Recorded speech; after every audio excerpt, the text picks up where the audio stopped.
নমস্কার বন্ধুরা, আশা করছি তোমরা সকলেই সুস্থ আছো, স্বাভাবিক আছো। আমরা সকলেই সুস্থ আছি ও স্বাভাবিক আছি। সকলকে জানাই সুপ্রভাত। আর এই ভিডিওটা যেটা তোমরা দেখছো, এটা হচ্ছে ছট পুজোর দিনের ভিডিও। আসলে ওদের 7 তারিখে প্রথমে ছুটি দেওয়ার কথা ছিল স্কুল থেকে, বাট সেটাকে ওরা ক্যান্সেল করে 8 তারিখ করে। আর রাজের আজকে ছুটি আছে, মানে পুজো হিসাবে ওর আজকে ছুটি পেয়েছে। আর মামামের স্কুলটা কালকে ছুটি দিয়েছে। তো এবার যেটা যার যার আর কি ব্যাপারে কীভাবে পুজো পড়েছে অত তো জানি না। যাই হোক, সকাল সকাল আজকে ব্লগটা শুরু করে দিলাম। আর এখানে দেখো মামাম স্কুল যাওয়ার জন্য কিন্তু কোনো রকম প্রবলেম করে না, খুব হ্যাপিলি একদম মুডে যায়। আর আমি যখন ওকে ঘুম থেকে তুলি তখন ওকে কোনো বকাবকি এসব করি না, জাস্ট হালকা মেজাজে একদম মানে ভালো মেজাজে আর কি তুলি। যার জন্য ওর মনটা না একদম রিফ্রেশ থাকে, মানে কোনো প্রবলেম হয় না, কান্নাকাটি এসব কিচ্ছু করে না, জেদও করে না। তো এখন যাচ্ছে রাজ আর কি মামামকে স্কুলে দিতে। আর যেহেতু আজকে রাজের ছুটি, তাই আমি একটু বসে বসে চাটা সময় করে খাচ্ছি। আর রাজের যেদিনকে অফিস থাকে সেদিনকে আমি আর বসি না, চা খেতে খেতে রান্নাঘরে কাজ করতে থাকি। কারণ অফিস থাকলে অফিসের একটা খাবার নিয়ে যাওয়ার তারা তাকে খেয়ে যাবে, আবার রান্না শেষ করে আমাকে মেয়েকে নিয়ে আসতে হয়। আর তারপর তো যুদ্ধ চলে ঘরে, মানে বাদবাকি কাজ আর কি। তো সেই হিসাবে ওর অফিসটা না থাকলে আমার রান্নার দিকে একটু স্লো হলেও কোনো অসুবিধা হয় না। তাও আমি মানে পারলে কিন্তু ঘুমিয়ে পড়তে পারতাম, যে মানে মামামের স্কুল দিয়ে দিয়েছি, এদিকে রাজের অফিস ছুটি আছে, আমি পারলে শুয়ে পড়তে পারতাম, কিন্তু আমি করিনি। আমি ভাবলাম মানে একবার যখন উঠেই পড়েছি তখন আর শুয়ে পড়ে লাভ নেই, তার থেকে কাজটা স্টার্ট করাই যাক। যেহেতু আজকে ছুটির দিন, আমি নিজেই রাজকে ফোন করে বললাম যে তুমি আজকে বাইরে গেছো, মানে মামামকে দিতে গেছো, তুমি কিন্তু কোনো বাইরের টিফিন এনো না, আজকে একটু রুটি আর তরকারি করব। কারণ রুটিটা আমাদের এখন একটু কমই খাওয়া হয়। আগে তো দেখতে আমরা অনেকটাই রুটি বেশি খেতাম, কারণ কি রাজ অফিসে রুটি নিয়ে যেত। আর এখন যেহেতু ও ভাত নিয়ে যায়, সেজন্য রুটিটা আমাদের অনেকটাই কম খাওয়া হয়।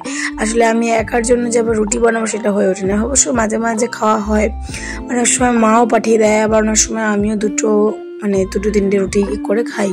তো আজকে ভাবলাম ও যখন ঘরে আছে একটু রুটি করেই দিই, ওরও রুটিটা খাওয়া হয় না সেই হিসেবে। তো এখানে দেখো আলু কুমড়ো দিয়ে 5 ফোড়ন দিয়ে টমেটো দিয়ে একটা তরকারি করছি। আর এখানে দেখো রুটি রেডি করছি।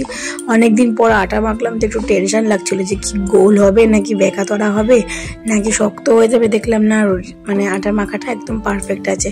আসলে আটা মাখাটা কি বলতো, যদি কয়েকদিন বন্ধ হয়ে যায় না, ওই একটু মাপের এদিক ওদিক হয়ে যায়। এমনিই তুমি মানে আমরা যখন রোজ আটা মাখি তখন দেখবে একদিন একটু নরম হয়, একদিন একটু শক্ত, এরকম হয়।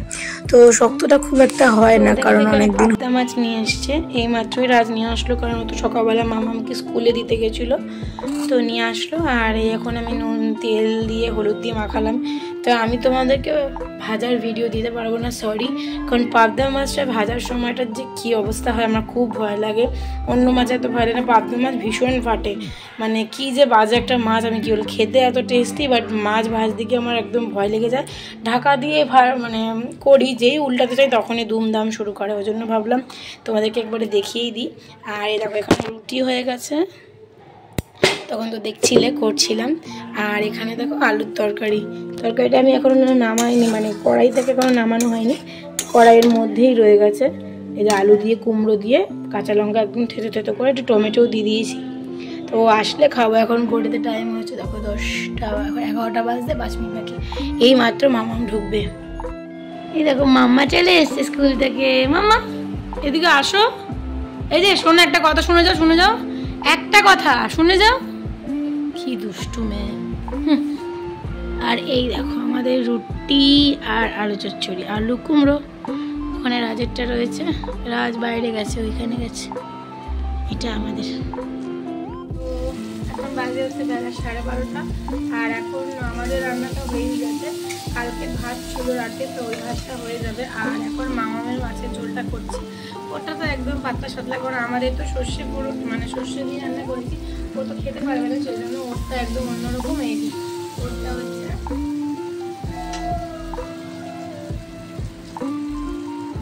একদম ওই আলু দিয়ে পেঁপে দিয়ে কালো জিরে দিয়ে পাতলা ঝোল, সেটা ও আর কি ওর জন্য ঠিক আছে। আর ও এখন পাকাপাকি খেলা করছে। অ্যাকচুয়ালি ওদের আজকে ছুটি দেয়নি, ওদের কালকে 8 তারিখে ছুটি দিয়েছে, ফার্স্টে 7 তারিখে ছুটি দিয়েছিল, তারপরে সেটাকে আবার ক্যান্সেল করে আবার 8 তারিখে ছুটি দিয়েছে। এখন আমি খাচ্ছি হচ্ছে চা। চা আমার বাড়িতে থাকলে এমনি খাওয়া হয় না, ও থাকলে ও করলে তাহলে খাওয়া হয়। এমনি সকালবেলা যেরকম খাই ওই সকালবেলা, আর যেরকম বিকালবেলা ওইটুকুই। শীতকাল যখন খুব ঠান্ডা পড়ে তখন 2-3 বার হয়। তো ও ঘরে থাকলে ওই যেহেতু অফিস টাইমে চা খায় 2-3 বার, সেজন্য এখন করে দেবে, আমাকে একটু দিকে একটু খেলে খাচ্ছি আর কি। এখন মামাকে স্নান করাবো, 12:30 বাজে। এইখানে জল দিয়েই তারপর চলে যাবো স্নান করাতে। তো এখন বসে গেছি মামাকে খাওয়াতে। মামামের স্নান টান সব কমপ্লিট হয়ে গেছে, ওর মাঝে জলটাই নিয়ে বসেছি। আজকে আমার পুজো দেওয়ার ছুটি, কারণ আমি স্নান করে বেরিয়েছি। তো ও বললো, রাজ বললো ওই পুজোটা দিয়ে দেবে। আজকে বৃহস্পতিবারের পুজোতে মানে লক্ষ্মীর ঘট পাততে হয়, তো ও সেটা পারবে, সেজন্য বললো পুজোটা দিয়ে দেবে। কারণ আগেও অনেকবার দিয়েছে, আর যখন মামাম পেটে থাকতো তখন ওই পুজো দিত, সেই জন্য ও আর কি দিয়ে দেবে। আর আমার এখন স্নান টান করে মামামকে খাওয়াবো, কারণ মামাম সকালবেলা স্কুল গেছিলো। ওকে যদি এখন না খাওয়াই তাহলে ওকে ঘুম পাওয়াতে হয়, ওর টাইম হয়ে যাচ্ছে, সেই জন্য। তো চলো ওকে খাইনি, আর ওর মাছের জলটা একবার তোমাদের সাথে দেখছি। তো এই হলো মামামের মাছের ঝোল, একদম পাতলা পাতলা পাবদা মাছের ঝোল, আর ভাত রয়েছে। তো মামাকে এখন খাওয়াবো, এইমাত্র বম্মার ঘর থেকে আসলো। তো চলো তোমাদের একটা জিনিস দেখাই। এখন সন্ধ্যা হয়ে গেছে। আমার গোপলুকে তো তোমরা চেনোই। তো দেখো, আমরা যখন চাকলা গেছিলাম, চাকলার ব্লগ তোমরা দেখেছো, তখন না আমরা লোকনাথ বাবা নিয়েছিলাম। এই লোকনাথ বাবার স্বপ্নটা আমার আর রাজের কিন্তু অনেক পুরনো। মানে এখানে কোনো ঠাকুর কিন্তু আমাদের দুজনের তৈরি নয়, সবই ছিল। যেগুলো আমাদের দরকার নেই সেগুলো আমরা রাখিনি। আর এখানে লোকনাথ বাবাটা আমার আর রাজা অনেক পুরনো। আমরা মানে অনেক বিয়ের আগে থেকে আমরা ভাবতাম যে আমাদের ঘরে একটা লোকনাথ বাবা ঠাকুর আনবো। আমরা আনতে পারিনি, কখনোই হয়নি, হয়ে ওঠেনি। তাই জন্য এখন চাকলা থেকে গিয়ে নিয়ে এসেছিলাম। তো আজকে গিয়ে রাজ সেটাকে মানে রাজ ঠাকুরকে প্রতিষ্ঠা শোধন করিয়ে নিয়ে আসলো। আজকে থেকে লোকনাথ বাবারও পুজো হবে। তো পড়ানো হয়ে গেছে, আর এখন মামাম এখানে বসে বসে দুষ্টু করছে আর কি। দুষ্টু বলতে রাইমস বলতে বলেছিলাম, ও বলবে না, ওর নাকি এখন গালে দাঁতে ব্যথা করছে। যাই হোক, আজকের ভিডিওটা তোমাদের কেমন লাগলো অবশ্যই জানিও। আশা করছি ভালো লেগেছে। লাইক, শেয়ার, কমেন্ট করো। আর চ্যানেলটা যারা এখনও সাবস্ক্রাইব করো তারা অবশ্যই একটা সাবস্ক্রাইব করে দিও। দেখা হচ্ছে পরবর্তী কোনো একটা ব্লগে। সবাই সুস্থ থেকো, ভালো থেকো।